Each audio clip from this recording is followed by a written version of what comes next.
Hi, welcome to the Craft Channel. My name's Corinne Brad, and today I want to show you how to make the tulip block in our Big Sew Quilt-Along quilt. There'll be a big reveal at the end, but essentially, turn it the right way up, we're going to make this block here, which is a 30 centimetre or 12-inch single flower tulip. And we've made this from scraps of fabric so that you get lots of different colours in it. But it is important that you make sure that your back petals and your front petals are different shades. So I'm just going to pop him down here. If you look in the description below, we will have links to some template sheets like these, so that you can see the way that it's assembled and the way that you can plan your own colour. And we've got some sheets that you can colour in and cut out so you can plan your quilt on the comfort of your dining room table and not on your floor. And also in the description there'll be the full measurements of each block, because it's one of those things, there's lots of pieces to this and I can't be guaranteed to tell you the right measurement while I'm filming. I frequently say centimetres instead of millimetres, so just imagine how difficult you're going to find it if you listen to me. The block is made up of what we call 9 patches. So I'm going to show you how to make each of those patches, and some of these patches are just solid patches, so they're nice and easy. So let's go over to my machine. I've got here, it's a nice new Janome, it's a QDX, it's a 5270. There's some great features on this, some of which I'll show you throughout the videos. My favourite feature ever is the scissors cutter, because no more long ends of thread. But we've also got a really nice one here, which is the knee lift bar. No hands. So I'm going to sew together the top point of the tulip to start with. So I've got 3 squares here that are 6 centimetres. We'll sew them together with a 5mm seam allowance. What happens is if you use a 5mm seam allowance, you're going to take 1 centimetre off the joined blocks. Just watch this, look. How cool is that? So we'll sew 2 together like this, and we'll sew these other 2 together in the same way.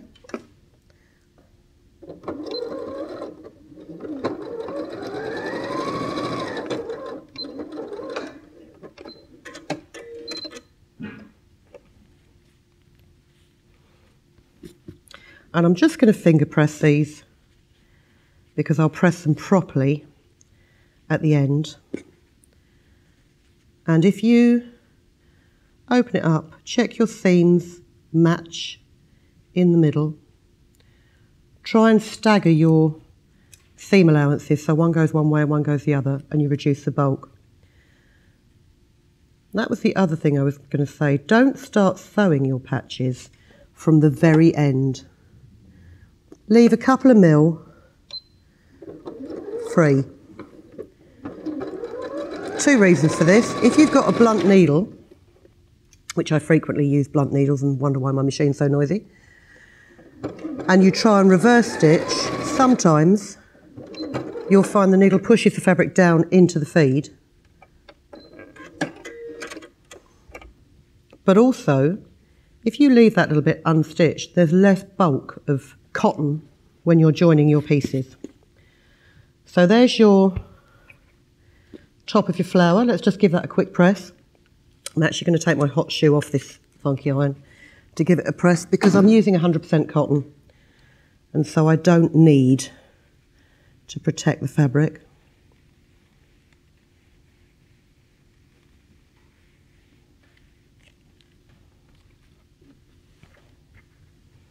So that's one. The next piece is going to be the leaves and the petals. Now, you've all heard of half square triangles. Normally what you would do with a half square triangle is you'd get 2 squares of fabric and you'd sew them together, cut them down the middle and open them out to get 2 bi-coloured triangles. Now, because I'm using scraps, what I've actually done is I have a whole piece of background fabric, and I've got 2 different triangles for my leaves. If you're making several quilts, several blocks of the same design, You can, of course, make a half square triangle in the normal way. But as I'm using scraps, I've just cut these so that the straight edges match up with the square. And this is a 12cm square. And what I have found very, very handy is if you just cut yourself a 12cm half square triangle template, it's much easier to cut your piece and know that it's right. So I'm just going to sew these down with a scant 5mm seam allowance.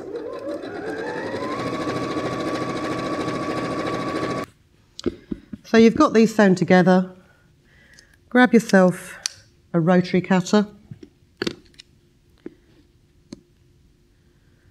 and just cut down the middle, like so. And then just give them a quick press.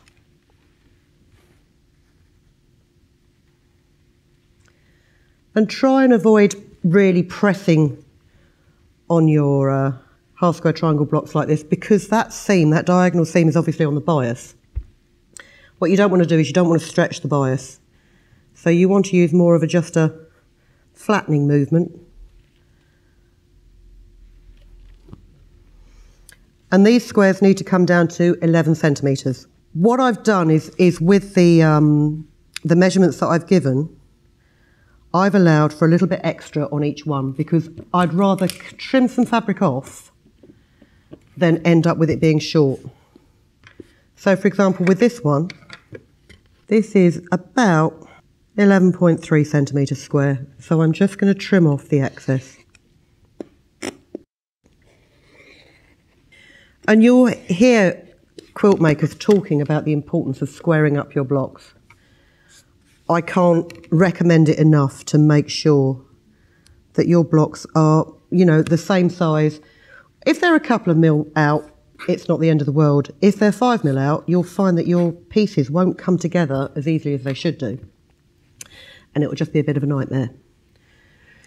So just bear with me while I stitch the petal pieces in exactly the same way as I did the leaves. And then I'm just going to show you in detail how to do the stem. So I've just sewn my petals, and I'm just making sure that they too are 11cm square. So what you've got so far is you have your 2 petals, you have your 2 leaves, you have your top of the flower point, and you have your plain squares that just measure 11cm and need nothing more doing to them. But what you don't have is the stem of the flower that's here. Easiest way I've found of doing this is to cut yourself a piece of fabric that is 9cm square. And I've got a strip of fabric that is 16cm by 4.5cm. And what I've done is I've just folded it in half and pressed it so I can find the middle. I wouldn't normally sew or cut a piece of fabric and then sew it on the bias, but for this you have to. So just cut it in half.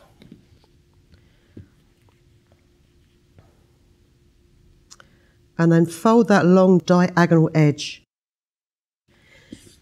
in half and finger press it. Then if you line up those finger pressed centre marks, let's just pop a pin in that, and run down one side.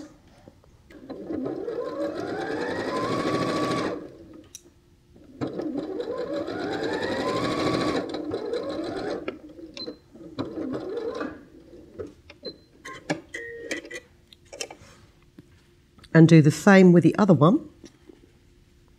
I love my magnetic pincushion. I don't have to keep chasing it around the table.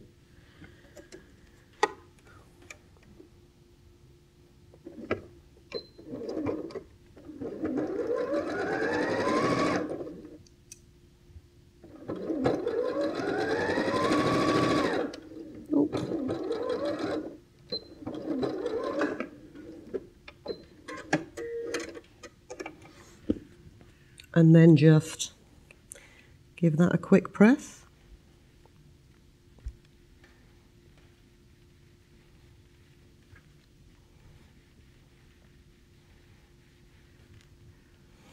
And if you don't have a quilter's rule,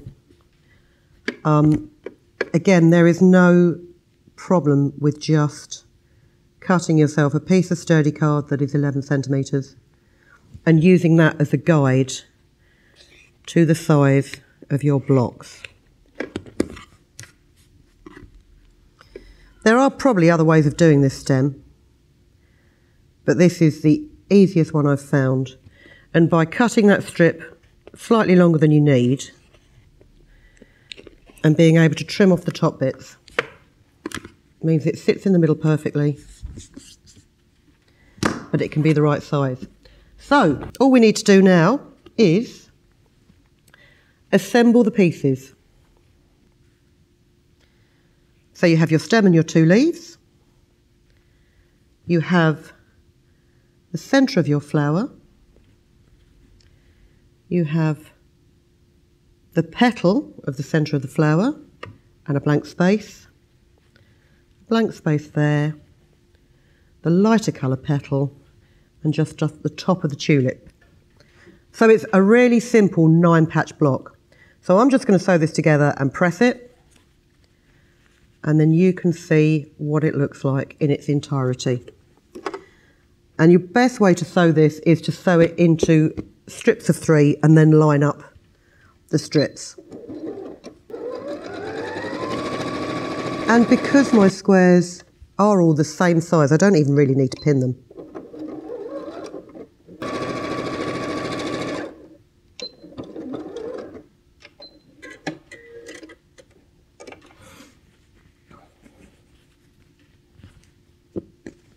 So now I'm going to sew the strips together to form the block. And as usual, just line up your seams and pin them quite accurately. If you've never made a quilt block before, it really isn't the end of the world if you don't line up your seams accurately. By the time you've made your quilt and it's on a bed, who's going to notice? But if you're a perfectionist, it will be one of those things that irritates you. Now, I'm not a perfectionist. It irritates me anyway.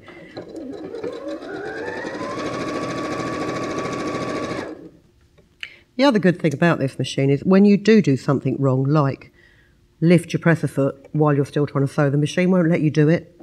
It will beep at you, most indignantly. So that's it. That's your final seam sewn. I'm going to give it a good press. While I'm pressing this, actually, I just want to tell you about the iron. This is an iron from the Funky Iron Company, and it comes in 3 different colours. It's got an enormous water tank for steam ironing, and if you've ever watched any of my other videos, in fact, I'm going to stand up for this, you'll know that I tend to struggle with a little tiny travel iron. Big irons iron so much quicker. I haven't got the steam function on this at the minute because I don't want clouds of steam everywhere.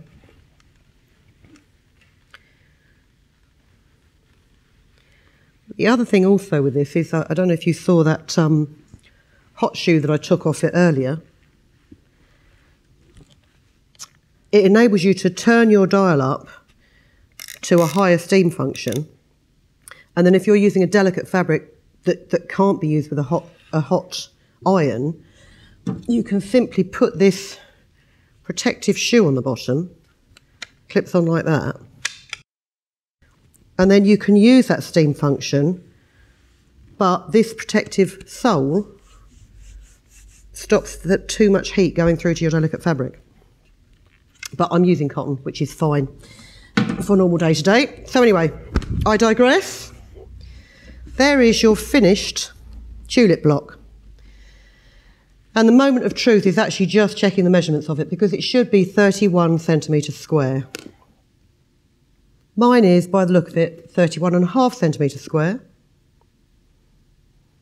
Oh no, 31 on that side. So all I really need to do is just trim down. In fact, I need to trim that bit anyway. Trim down so that you can make sure that when you come to sash this or join this to another 31 centimetre square block, it fits perfectly. So let's just put my protective cover back on there before I cut myself. This is the first in your series of blocks to make the Big Sew Quilt-Along flowery quilt. And if you come back soon, we'll have another demonstration for you, which is slightly more difficult than this one. Thanks very much for watching. See you soon. If you've been inspired to create, please share your makes with us in the comments section below. And if you've enjoyed videos by the Crafts channel, hit the like button. Want to see more of us? Then click subscribe. See you next time.